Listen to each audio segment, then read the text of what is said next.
The rain didn't wash the streets of this city clean. It just made the grime slicker, turning the asphalt into a black mirror reflecting neon sins. I stood in the corner of the penthouse suite, the smell of expensive champagne souring in the air, mixing with the metallic tang of fear.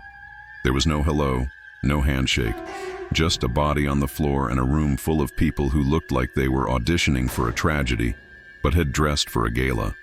The victim was Julian Hayes. He was young, wealthy, and until 2 hours ago, the happiest man in the state. He was dead on his back, eyes wide open, a glass of vintage bubbly spilled near his hand. He wasn't shot. He wasn't stabbed. He just stopped. The police were already calling it a massive aneurysm, a tragic biological glitch. They were writing it off before the ink was dry on their notepads. But I saw the rictus on his face. It wasn't pain. It was a frozen smile. The case file on my desk, if you can call a bourbon-stained coaster a file, titles this case 012, The Eternity Spring. Written by me, the guy they call when the official story doesn't add up. It was November 14th, 2 a.m. at the Spire Tower. The air conditioning was humming, trying to scrub the scent of death away. Then there was the client, Scarlett Bennett. She was the one who pulled me out of a bottle of rye. She stood by the window, looking out at the skyline, shivering in a backless silk dress that cost more than my car. She wasn't crying. Shock does that. It dries you out. When she turned to me, her eyes were like shattered glass. She handed me a thick envelope. "He didn't just die," she whispered, her voice trembling with a rage that hadn't found its target yet. "He was proposing. He was mid-sentence. He was perfect. And then he was gone." The check she gave me was enough to pay my back rent and keep me in bad habits for a month. But it was the look in her eyes that sealed it. The desperation. She knew the universe didn't just snuff out a candle that bright without a breath of wind. I walked over to the body. The cops, led by Detective Miller, a man with the imagination of a brick, rolled their eyes. "Private eyes," Miller muttered. "Vultures." I ignored him. I crouched next to Julian. He was wearing a tuxedo. On his wrist was a watch. Not a smartwatch, not some digital toy. A masterpiece of gears and springs. The second hand wasn't moving. It had stopped exactly at 9:42 p.m. The exact moment of death. Miller saw a coincidence. I saw a signature. In this city, nothing aligns perfectly unless someone forces it to. The police see the scene. I see the negative space. I work in the shadows they ignore. And right now, the shadow was ticking. I don't believe in coincidences. I believe in cause and effect, and usually the cause is ugly. Back in my office, the neon sign from the bar across the street blinked on and off, bathing my desk in a rhythmic, sickly red light. I poured a glass of cheap bourbon. It tasted like gasoline and regret, which is exactly what I needed to clear the taste of that penthouse out of my mouth. Scarlett's story was too clean. Julian was healthy, no heart condition, no drugs. Just a man at the peak of his life, about to secure his future with a beautiful woman struck down by God. No, God doesn't have that kind of aim. I examined the photos I'd snapped before Miller kicked me out. The watch on Julian's wrist. It was a custom job. I recognized the escapement design, rare antique style. A tourbillon meant to counter gravity. I traced the maker's mark to a small, dust-choked shop in the old district. Wright's Horology. I paid a visit to the proprietor, Theodore Wright. The shop smelled of oil, old wood, and obsession. Theodore was a small man, fingers stained with brass and grease, wearing spectacles that magnified his eyes into wet, blinking saucers. He didn't look like a killer. He looked like a man who was afraid of the sun.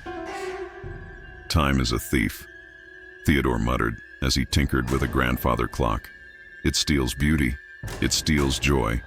Decay is inevitable." I leaned against his counter, moving a few gears aside. "Julian Hayes is dead, Theodore." His watch stopped the second his heart did. Theodore didn't flinch. He smiled. A serene, terrifying smile. "He didn't die, Detective. He was preserved. He was stopped at the apex. This wasn't a robbery. This wasn't a crime of passion, at least not in the traditional sense. It was philosophical madness. I pressed him, my hand hovering near the .38 in my shoulder holster. I needed the how. The police report mentioned a tiny scratch on Julian's wrist, dismissed as him bumping against a table as he fell. I grabbed Theodore by his stained collar.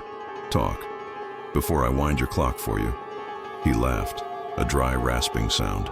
"The watch stem," he whispered. When he pulled it to adjust for the engagement, to mark the moment, it triggered the spring. It was a trap, a needle-thin mechanism hidden in the winder, a pressurized injection of a neurotoxin. He didn't build watches to tell time. He built them to stop it. He hunted for clients who were too happy, people whose lives were about to peak. He believed that everything after the peak was rot. He thought he was saving them from the disappointment of the future. The realization hit me harder than the whiskey. Julian was murdered because he was happy. In a city of misery, joy had become a target.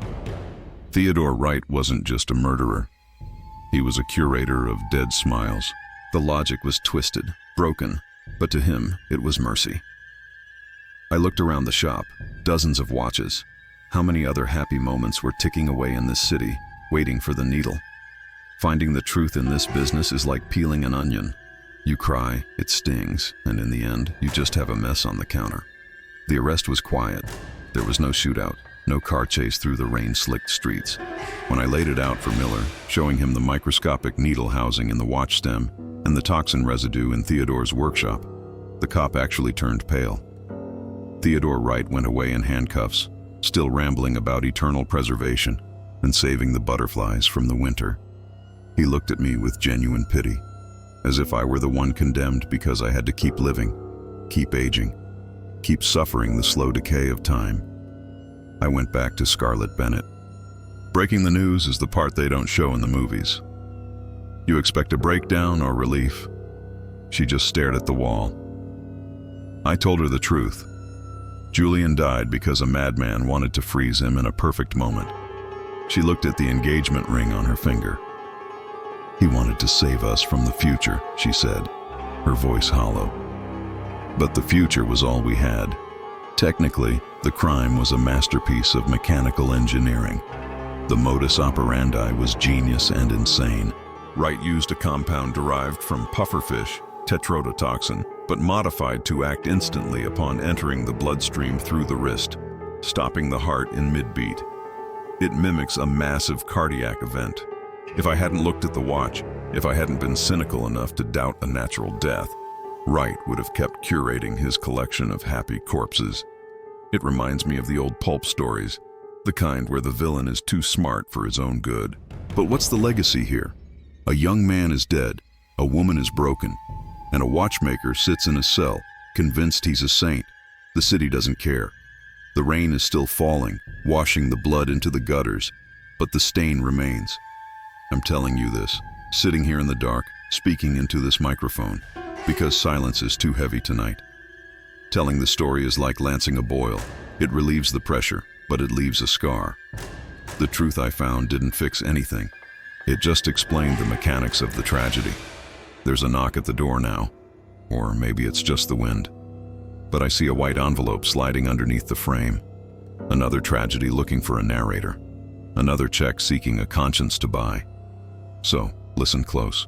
If you want me to keep digging through the trash of this city, to keep exposing the gears that grind us down, you know what to do. Subscribe to The Darkness. Share this tape. Keep the lights on in this office because God knows I can't afford the electric bill on righteousness alone. That's it. The bottle's empty. The case is closed. But the clock is still ticking for the rest of us. Get out of here. I need to sleep.